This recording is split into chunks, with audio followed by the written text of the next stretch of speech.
Okay, completion video, phase one of Fleetwood project, customer tobbitt. This is for Cabinet Empire, independent client. So kitchen area, take a look around real quick in the room. First of all, on the island, all your end panels, everything worked out just fine. All of them going straight to the floor, just like you were wanting them to. Turn out there, all of our blocking and stuff in the back. I went ahead and added a pretty strong block area right here around the sink hole, and the dishwasher hole, just because it needs to have a little more reinforcement than with that big opening there. Also, you got blocking on the floor, offset to the panel. Panel is very rigid. Same thing here. All of this is done. End panels are all on. Another shot there of the blocking. Nice and straight on all the lines. Corner to corner, it squares up real good. Off the wall, it was a little bit off, so we went with the floor to make sure the lines of the floor lined up with it. Offsets for the dishwasher. No dishwasher, no holes for the plumbing. They're going to bring that up later, but something to show you here. The opening has been modified. See where we've stripped the edges here to make the whole opening the right size. But there's also a 1/4 inch reveal difference in the bottom. So I've made some floor shims like that actually are for the runners of the appliance. A couple extra pieces there if you need them. So you're going to measure out where the appliance is going to sit at, and then you're going to use those shims, put a couple of little screws in them to hold them in place for the runners of the appliance to ride through them. Otherwise, your floor will be a 1/4 inch deeper in the back than it is at the front. Here is the well-worn use and care guide. I'll leave that right there in the bottom of the sink base. Also, here's a color sample of the white in the kitchen, just in case somebody needs it for a tile or something like that they're working on.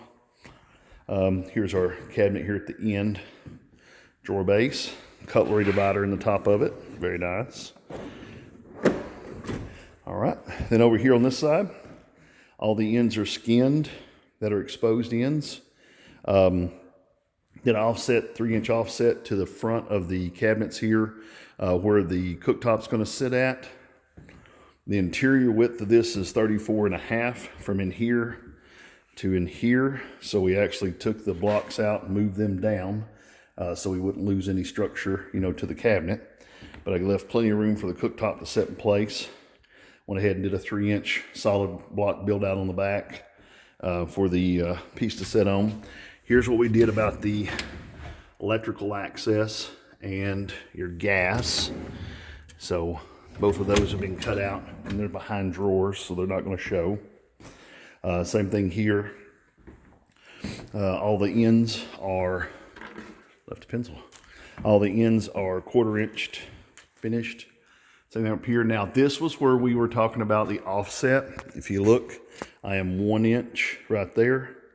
I am 4 inches right there, which is 3 inches, 3 3/8 is what this molding measures. And if you look, that molding is literally coming over to right where the edge of that block is. See that?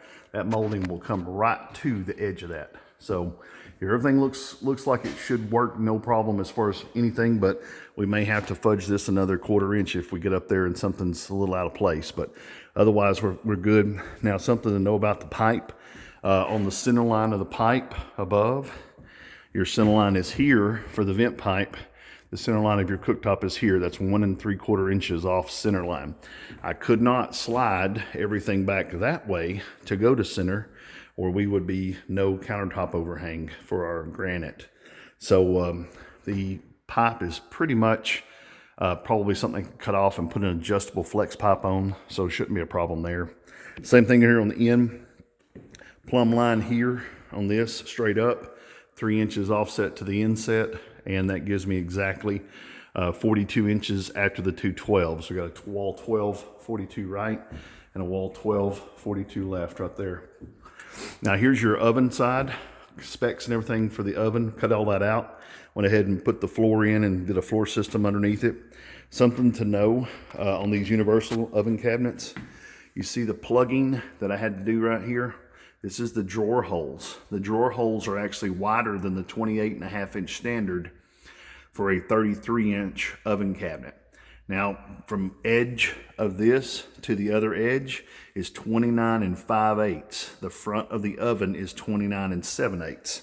So those plugs that we had to put in there should not show whenever the appliance is installed. Went ahead and built the floor in and screwed it down. No problem there. Here's the corner. Oh, we do have a cutout for the vent under there.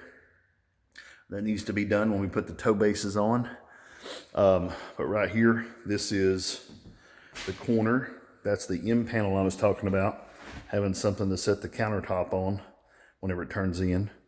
And this is this spacing here, just to give you an idea.